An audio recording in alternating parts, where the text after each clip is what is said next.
Pada tanggal 14 Agustus 1945, Kaisar Hirohito memerintahkan penghentian permusuhan tanpa syarat terhadap Sekutu, karena pada tanggal 6 dan 9 Agustus Sekutu menjatuhkan bom atom di Hiroshima dan Nagasaki. Berita tentang kekalahan tersebut sangat dirahasiakan oleh Jepang, tetapi ternyata siaran tersebut tertangkap di Indonesia dan Sultan Syahrir mendengarnya.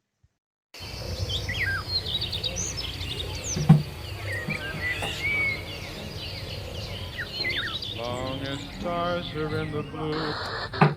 Ya, pendengar setia, kita kembali lagi dalam berita Anda. Berita utama, Jepang telah menyerah tanpa syarat kepada Sekutu pada tanggal 14 Agustus. Setelah dua kota industri di Jepang, Hiroshima dan Nagasaki dibom atom oleh Amerika Serikat.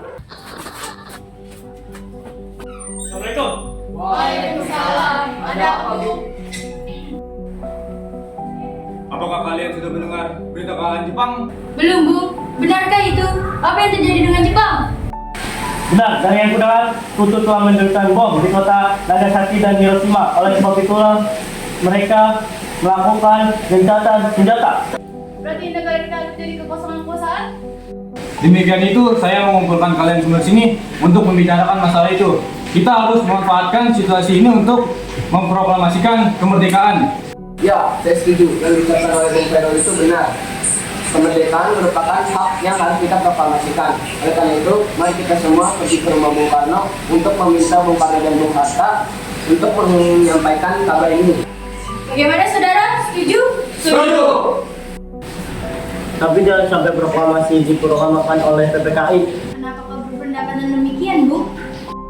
Karena PPKI merupakan sebagian besar dari Jepang. Nah, jika melalui PPKI Sekutu akan menganggap Indonesia buatan Jepang. Maka dari itu, mari kita sepakat untuk menolak berbagai bentuk hadiah dari Jepang karena proklamasi kemerdekaan, dan kitalah yang akan menyusun sendiri. Begitu, kita harus membagi tugas. Kalian semua pergi ke rumah Bung Karno untuk menyampaikan kabar ini. Saya dan yang lainnya akan memerintahkan pemuda lainnya untuk merebut kekuasaan dari Jepang. Golongan muda datang ke rumah Bung Karno untuk mendiskusikan tentang proklamasi kemerdekaan Indonesia, namun menurut Soekarno yang berhak untuk memproklamasikan kemerdekaan adalah PPKI.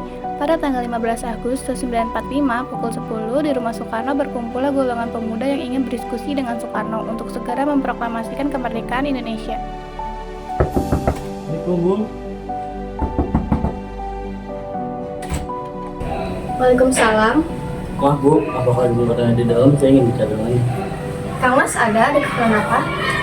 Begini, Bu. Ada hal penting yang ingin kami bicarakan dengannya. Nggih, silakan masuk. Dan, Yuk. sebentar ya. Saya panggilkan Kang Mas dulu. Kang Mas, ada yang datang mencari. Siapa, Bu? Para pemuda datang mencari, katanya ingin membicarakan hal penting. Baiklah, saya akan menemui mereka.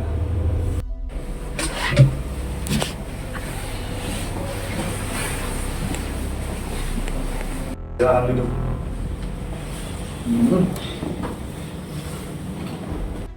Ada maksud apa saudara-saudara datang kemari? Saya mendengar Jepang telah menyerah dari Sekutu, dari radio. Oleh sebab itulah kami para pemuda mengadakan rapat dan hasilnya semua setuju agar Bung Karno dan Bung Hatta menyusun proklamasi kemerdekaan Indonesia. Kita tidak bisa begitu memproklamasikan kemerdekaan. Kita harus membicarakannya dalam rapat PPKI. Kita tidak bisa mempercayai PPKI karena PPKI adalah sebagian bentuk dari Jepang. Kemerdekaan Indonesia bukanlah dari bangsa lain, melainkan dari bangsa kita sendiri. Bukan begitu, kita seharusnya tetap membicarakannya dengan PPKI karena tugas PPKI adalah mempersiapkan kemerdekaan. Apakah kita harus menunggunya Jepang untuk memproklamasikan kemerdekaan Indonesia? Kita bisa, Bung. Kita harus bangkit dan memproklamirkan kemerdekaan kita sendiri. Mengapa kita harus menunggu janji Jepang? Kita harus merebut kekuasaan, Bung. Malam ini juga tidak akibatkan revolusi. Jika Bung Karno tidak bertindak cepat, maka ada pertumpahan darah esok hari. Ini batang leherku, saya takut ke pojok sana sekarang. Penggal leherku malam ini juga. Tapi, ini saat yang tepat, Bung. Jepang sudah kalah oleh Sekutu dan tak ada lagi kuasa di negeri ini. Mengapa harus menunggu? Lihatlah, banyak rakyat yang menderita akibat penjajahan ini. Dan segelintir ini tidak akan mampu mengalahkan armada perang Jepang. Coba kalian lihatkan padaku mana bukti kekuatan yang sudah diperhitungkan itu. Bagaimana cara kita mempertahankan kemerdekaan? Bayangkan bagaimana kita bertahan di atas kekuatan itu sendiri. Tapi semakin cepat kita memproklamirkan kemerdekaan, akan semakin cepat pula kita mengakhiri penderitaan rakyat selama ini. Inilah yang ditunggu.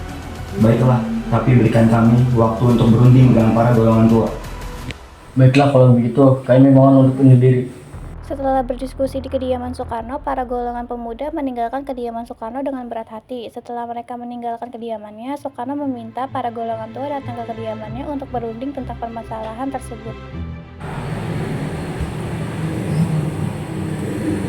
Bagaimana para pemuda menuntut kita untuk memproklamasikan kemerdekaan? Tapi kita tidak boleh gegabah, Bung. Kita butuh waktu untuk mempersiapkan semuanya dengan matang agar tidak terjadi sesuatu yang tidak diinginkan. Saya setuju. Menurut saya, yang paling penting adalah mengusir para sekutu yang hendak kembali berkuasa di negeri ini. Selain itu, masalah kemerdekaan sebaiknya dibicarakan kembali pada sidang PPKI pada 18 Agustus mendatang. Lalu, bagaimana dengan pendapat golongan muda? Apakah kita akan mengabaikannya saja? Ya, lagi pula mereka juga masih muda. Cara berpikir mereka masih pendek. Kita harus memikirkan ke depannya agar kita dapat mempersiapkan semuanya dengan matang. Kalau tidak, bagaimana jika nanti semuanya berantakan? Baik, Bung. Kita semua sepakat. Baik, Pak, kita sepakat. Sepakat. Meski berat hati dengan keputusan tersebut, para pemuda yang telah meninggalkan kediaman Soekarno tetap tidak putus asa. Mereka pun menyusun strategi bagaimana membujuk Soekarno dan Mohatta untuk memproklamasikan kemerdekaan sesegera mungkin. Akhirnya, mereka memutuskan untuk mengasingkan kedua tokoh tersebut ke Rengas Dengklok agar terhindar dari pengaruh Jepang di Jakarta.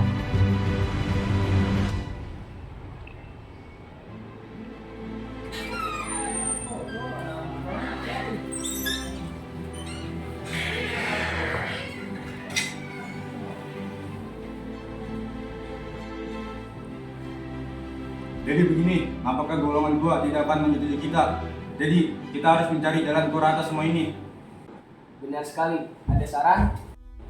Bagaimana kalau kita mengasihkan Insinyur Soekarno dan Mohatta keluar dari Jakarta dengan tujuan agar terhindar dari pengaruh Jepang? Di mana kita akan mengasihkan mereka, Bung? Bagaimana kalau kita mengasihkan mereka di Rengas Dengklok, suatu tempat terletak di Kerawang? Bagaimana saudara-saudara? Apa kalian setuju? Setuju. Baiklah, kita lakukan malam ini. Para pemuda pun menyetujui ide tersebut. Insinyur Soekarno dan Mohatta dibawa oleh sekelompok pemuda menuju Rengas Dengklok.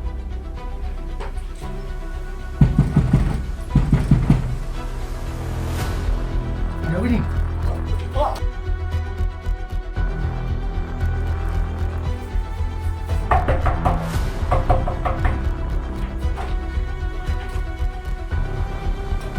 Iya, ada apa?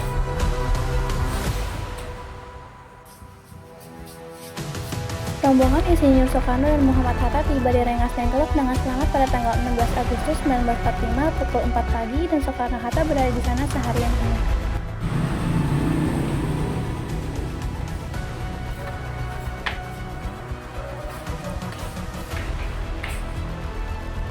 Hatta, Soekarno, apa tujuan kalian membawa kami ke sini? Maaf atas kerancangan kami, Bung. Ini demi keselamatan Anda.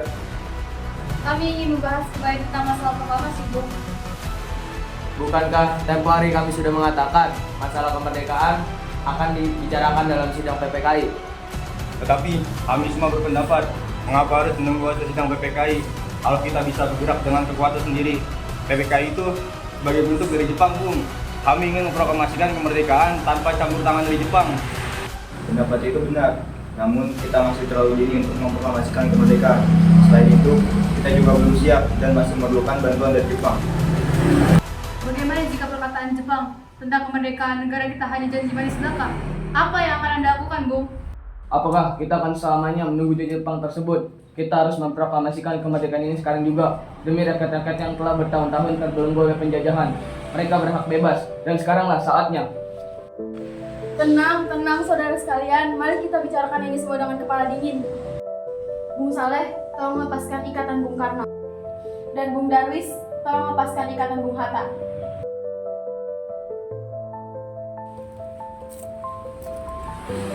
Bung Karno dan Bung Hatta, ikut saya.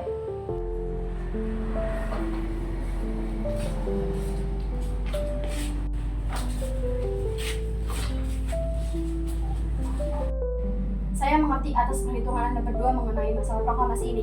Kita memang belum mempertimbangkan ini semua dengan matang. Tetapi apa yang mereka katakan itu benar, Bung. Dan saya mendukung mereka. Tetapi, apakah bisa? Akankah ini semua bisa dilakukan? Tentu mungkin, selagi kita mau berusaha, pasti kita akan menemukan jalan keluarnya. Lagi pula, para pemuda di Jakarta sedang menyusun strategi pertahanan untuk mencegah serangan Jepang atau sekutu yang tidak menerima proklamasi dari bangsa kita. Bagaimana pendapatmu, Bung? Ya, kita sepakat. Kita akan memproklamasikan kemerdekaan tanpa ada campur tangan Jepang.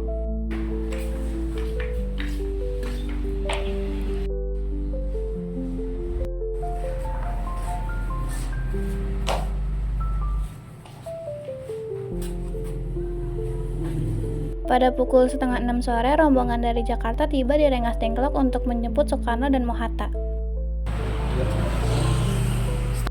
Syukurlah kalian baik-baik saja. Jadi bagaimana keputusannya? Kami setuju bahwa kemerdekaan akan dilaksanakan tanpa campur tangan dari Jepang. Lalu kapan kita akan melakukannya? Apa besok saja? Kalau pemuda di Jakarta sudah bersiap. Jika mungkin, ya, kita akan melaksanakannya esok pagi. Baiklah.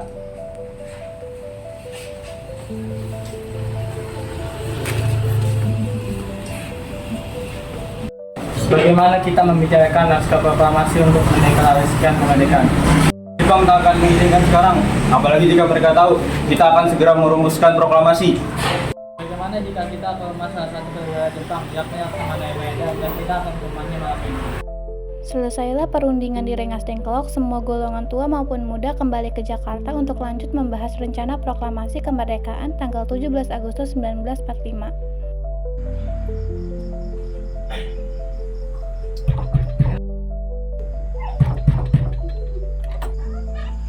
Selamat malam, ada apa, Bung? Maaf kami mengganggu Anda malam begini. Kami perlu tempat untuk merencanakan kemerdekaan untuk esok hari. Benarkah itu? Saya turut gembira mendengar kabar ini. Silakan gunakan ruangan yang kalian butuhkan. Baiklah, terima kasih. Silakan masuk. Assalamualaikum.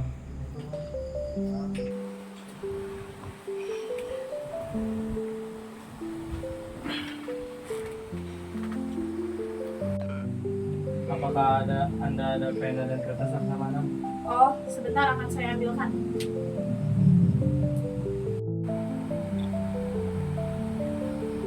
Ini. Terima kasih Laksamana.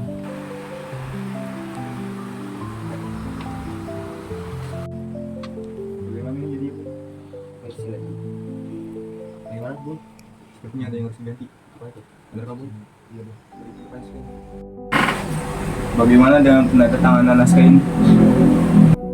Menurut saya, naskah proklamasi sebaiknya jangan ditandatangani oleh anggota PPKI, karena PPKI adalah sebagian buatan dari Jepang. Kita sudah sepakat tadi akan melaksanakan proklamasi tanpa campur tangan Jepang. Adakah dari kalian yang punya pendapat untuk menyelesaikan masalah ini? Bagaimana jika naskah ini ditandatangani oleh para hadirin yang datang saat ini, seperti Amerika yang menandatangani teks deklarasinya? Jangan! Kita tidak boleh meniru bangsa lain. Kita harus berbeda dari bangsa lain, Bung. Lalu bagaimana, Bung Karno? Karena ini semua berkat jasa Indonesia, berarti atas nama bangsa Indonesia. Saya setuju. Saya mengusul bagaimana jika yang menandatangani naskah ini adalah Anda dan Bung Hatta sebagai perwakilan dari Indonesia. Bagaimana? Usulan yang sangat bagus. Bagaimana hadirin? Setuju! Tolong Anda ketik naskah proklamasi ini. Baik, Bung. Apakah di sini ada mesin ketik? Ada, mari ikuti saya.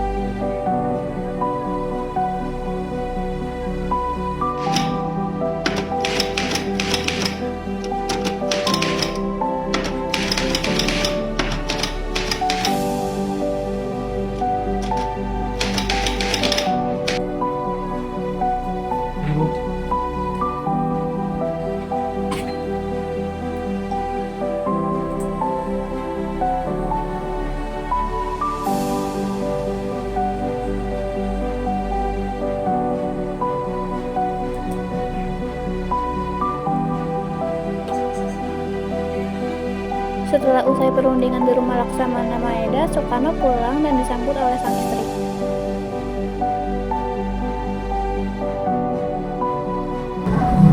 Alhamdulillah akhirnya semua berjalan dengan lancar. Hasil itu kami saya masing-masing. Ya, terima kasih kepada Allah yang telah memberikan jalan kepada bangsa kita untuk memproklamasikan kemerdekaan. Oh iya, apakah kalian sedang merencanakan bagaimana proklamasi besok akan berlangsung? Kita tampak pada Indonesia Raya karya Bung Soekarno. Apakah kita tidak punya bendera karena sebagaimana? Ya ampun, baru sampai lupa Bu. Kalau gitu, bagaimana jika bisa saja menjadikan benderanya? Tapi ibu hanya punya kain merah dan putih, apa tidak apa? Tidak apa, buatkanlah bendera yang sederhana. Yang penting kita sudah niat untuk menyediakannya. Baiklah, ibu punya ide bagaimana kita menggunakan benderanya sama-sama merah putih. Buat bendera pusaka sang saka dan warnanya merah putih menjadi sang saka merah putih. Ide yang bagus. Sudah bersiap untuk memproklamasikan kemerdekaan besok.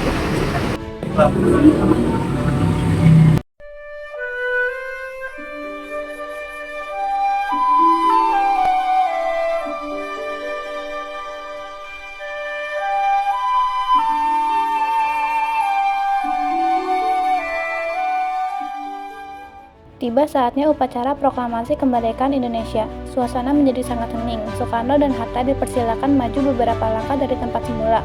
Soekarno mendekati mikrofon dengan suaranya yang lantang dan mantap. Soekarno pun membacakan pidato pendahuluan sebelum beliau membacakan teks proklamasi. Saudara-saudara sekalian, saya telah minta saudara hadir di sini untuk menyaksikan peristiwa maha penting dalam sejarah bangsa ini. Beratus-ratus tahun bangsa kita telah berjuang untuk memerdekakan. Bahkan, gelombang ambisi kita tidak putus dalam berjuang untuk memerdekakan negeri ini. Kita jatuh bangun menyusun kekuatan untuk menggapai cita-cita Indonesia. Semalam, kami para pemuka rakyat Indonesia dari berbagai penjuru bergabung untuk memusyawarahkan. Dan permusyawaratan itu seia sekata berkata, inilah saatnya bagi kita untuk mengorbankan api revolusi kemerdekaan Indonesia. Deputi, tolong Anda kibarkan bendera merah putih ini sebagai tanda awal kejayaan bangsa ini. Siap, Bung. Saya akan menyuruh anak saya untuk mengibarkannya.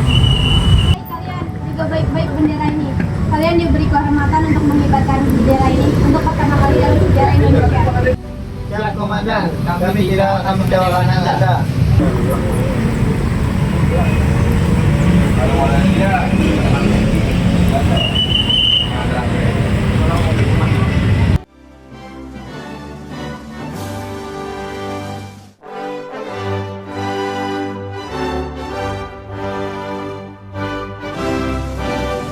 Proklamasi.